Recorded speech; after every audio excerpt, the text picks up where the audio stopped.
जय Shri Krishna. गीताधाम online classes में आपका स्वागत है। आज अपन क्लास 11 का टॉपिक नंबर 2 पढ़ रहे हैं, समन्वय फलन। समन्वय फलन के अंतर्गत पिछले वीडियो में हमने समुच्चय का कार्तीय गुणन पढ़ा था।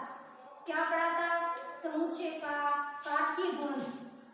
कार्तीय गुणन मतलब दोनों समुच्चयों को आपस में गुणा किया था। दो समुच्चय में दिए हुए थे और उनको गुणा किया था। गुणा के आधार पर उनके मान निकाले। आज अपन उससे संबंधित एक्सरसाइज 2.1 करेंगे और 2.1 का क्वेश्चन नंबर 1 हम कल पिछले वीडियो में कर चुके। आज अपन इसका सेकंड क्वेश्चन कर रहे हैं। सेकंड क्वेश्चन कह रहा है आपका, यदि समुच्चय ए में 3 अवयव है। क्या कह रहा है? ए में कितने अवयव है? 3।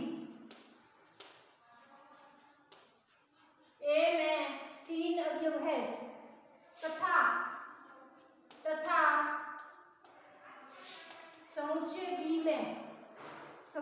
में दे रखे हैं 3, 4, 5। तो ए क्रॉस बी में अवयवों की संख्या ज्ञात कीजिए। तो ए क्रॉस बी, क्रॉस का मतलब क्या हुआ? कार्तीय गुणन। ए क्रॉस बी में अवयवों की संख्या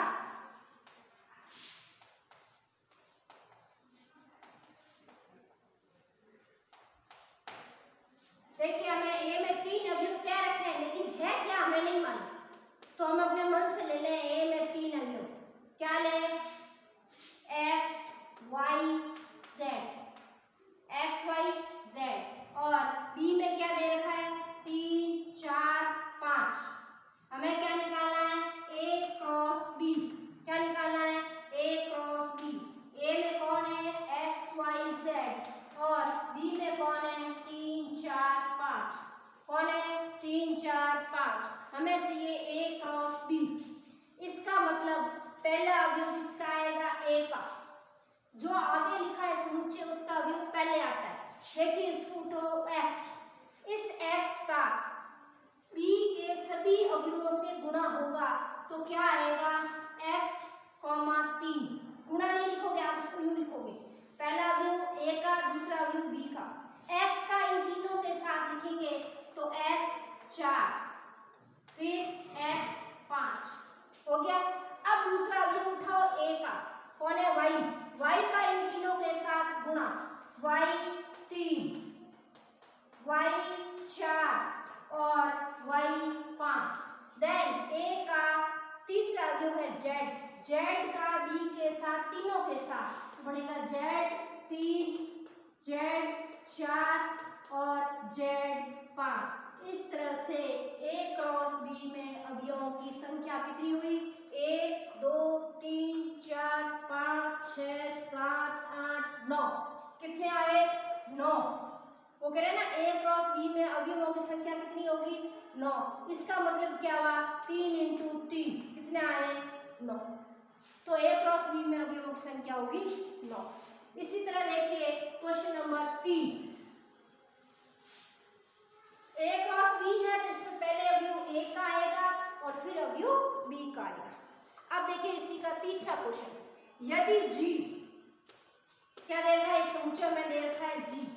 यदि g बराबर, g के अवयव है 7 और 8। अवयव है 7 और 8 और h एक समुच्चय दे रखा है, उसमें है 5, 4, 2। 5, 4, 2। तो हमें पहले निकालना है g क्रॉस h और फिर निकालना है h क्रॉस g। पहले तो निकालना है हमें g क्रॉस h और दूसरा निकालना है h क्रॉस g। देखिए सबसे पहले कह रहा है g, तो g क्रॉस h में पहला समुच्चय किसको लिखा जाएगा? g को। तो g के अवयव है 7, 8। फिर कौन है? h।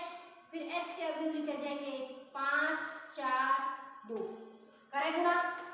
g का 7 ले सबके साथ, तो 7 पहला कौन आया? 5।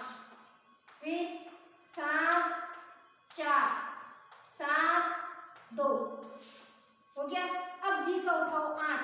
8 का 5 के साथ, वही 8 का 4 के साथ गुणा और 8 का 2 के साथ गुणा। इस तरह से g क्रॉस h एच में अवयव आए 1 2 3 4 5 6, अवयवों की संख्या कितनी हुई 6। अब हमें निकालना है एच क्रॉस जी, एच क्रॉस जी, एच क्रॉस जी। इसका मतलब पहले मैं किसके समुच्चय को रखूंगी एच को। एच में कौन है 5 4 2 और जी में कौन है 7 और 8। वही पहले एच का अवयव आएगा 5 का किसके साथ 7 के साथ 5, 7 और 5 का किसके साथ 8 के साथ 5, 8 हो गया कंप्लीट। अब एच का दूसरा अवयव उठाए 4, 4 को इन दोनों के साथ 4 7 4 8। अब उठाए 2, 2 का 7 के साथ और 2 का 8 के साथ। इस तरह से H क्रॉस G में अवयव 1 2 3 4 5 6 कोई फर्क नहीं पड़ा, चाहे G क्रॉस H करो चाहे H क्रॉस G करो, दोनों में अवयवों की संख्या क्या आएगी समान। अब देखिए क्वेश्चन नंबर 4, देखिए चौथा भाग इसका, चौथा भाग कह रहा है आपका कि बतलाइए कि निम्नलिखित कथनों में से प्रत्येक सत्य है अथवा असत्य। देखिए चौथे का पहला भाग कह रहा है P में अवयव है M और N और Q में अवयव है N और M, N और M। तो P cross Q, P cross Q में इन्होंने अवयव दे रखे हैं M, N, फिर दे रखा है N, M। ये चीज हमें दे रखी है, ये सत्य है असत्य चेक करना। इसका मतलब पहले हम P के अवयव रखेंगे समुच्चय को और फिर Q का समुच्चय रखेंगे। P का समुच्चय है M और N और Q का समुच्चय है N और M। इसका मतलब गुणा करते वक्त पहले किसका समुच्चय आएगा P का, P के अवयव आएंगे M का इन दोनों के साथ M N, कहेगा M N M M M M, फिर क्या आएगा N का इन दोनों के साथ N N और N M, N और M। अब हमें क्या देखना है M N और N M, N और M बिल्कुल है, ये सत्य है।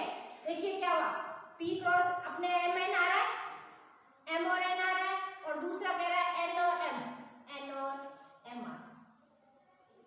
लेकिन इसके साथ हमारे ये दो अवयव भी आने चाहिए जो इसमें नहीं दिए हुए। तो अगर हमें सिर्फ दो अवयव की बात करता है तब तो है सत्य, और हमें अगर पूरा पूछ रहा है P क्रॉस Q में तो ये दो अवयव नहीं आ रहे हैं, इसका मतलब ये असत्य है। इसी का दूसरा भाग चौथे का दूसरा भाग कह रहा है आपको यदि A और B अरिक्त समुच्चय है, क्या कह रहा है A एक समुच्चय है A व B अरिक्त है, मतलब क्या है वो खाली नहीं है, अरिक्त है, खाली नहीं है। A क्रॉस B में मतलब पहला समुच्चय A लेंगे फिर B लेंगे। क्रमिक युग्म में x y एक अरिक्त समुच्चय होगा, x y एक अरिक्त समुच्चय होगा, सत्य है। क्यों कि वो क्या कह रहा है, मैंने कहा एक समुच्चय मैंने A लिया मान लिया, वो क्या है x, क्या है x।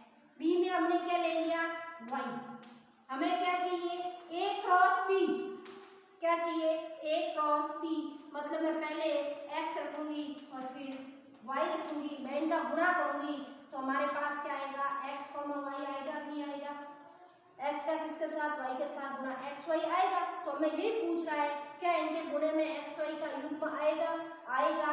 x किससे बिलोंग करेगा A से, y किससे बिलोंग करेगा B से, x बिलोंग्स टू A और y बिलोंग्स टू B, तो ये क्या है सत्य है। इसी तरह इसका तीसरा भाग देखें, क्वेश्चन नंबर 4 का तीसरा भाग। A दे रखा हमें, A दे रखा है आपका -1 और 1, 1 और 2, सॉरी 1 और 2। B दे रखा है आपका 3 और 4। हमें कह रहा है कि A क्रॉस B इंटरसेक्शन 5, उत्तर क्या आना चाहिए 5। देखिए ए बी दे रखा है, एक फाई नया समुच्चय दे रखा है। क्या दे रखा है? फाई। फाई क्या होता है? कोई भी समुच्चय में अवयव नहीं हो, खाली खाली समुच्चय को क्या कहते हैं? फाई।